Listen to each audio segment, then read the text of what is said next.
Delhi international airport पर एक महिला के साथ में 4 पुरुष यात्री आए और जैसे ही एयरपोर्ट से निकल रहे थे तो उन महिला को और उनके साथ जो 4 पुरुष यात्री थे उन चारों को भी अरेस्ट कर लिया गया। वह सभी लोग बेल्ट पहने थे और बेल्ट सोने के बेल्ट पहने थे।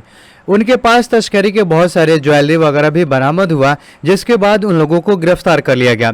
दिल्ली इंटरनेशनल एयरपोर्ट पर वह लोग दुबई से पहुंचे थे। दुबई इंटरनेशनल एयरपोर्ट से दिल्ली के लिए फ्लाइट कराए और फिर टर्मिनल 3 पर पहुंचे और वहां से जैसे निकलने की कोशिश कर रहे थे तभी वह लोग पकड़े गए। जब वो लोग पकड़े गए तो उनके पूरे शरीर की जांच होने लगा तो बहुत सारी कीमती चीजें बरामद हुआ, जैसे कि उनके पास से 3.5 किलो सोना बरामद हुआ, जिसका कीमत कस्टम वालों ने 2,44,00,000 रुपए बताए हैं। वह लोग अलग अलग प्रोडक्ट बना करके और पांचों वापस आ रहे थे, लेकिन टर्मिनल 3 पर ही वह लोग पकड़े गए। जब उनकी जांच हुआ तो पता चला कि बहुत सारे चीज उन्होंने छुपा रखे थे। सबसे पहली तो उनके पास बेल्ट पाया गया। सबसे पहली चीज, जो बेल्ट पे जो लोहे का बना होता है उसको ही बनवा लिए थे सोने से। अंगूठी भी बनवाए थे, कुछ चैन वगैरह भी बनवाए थे।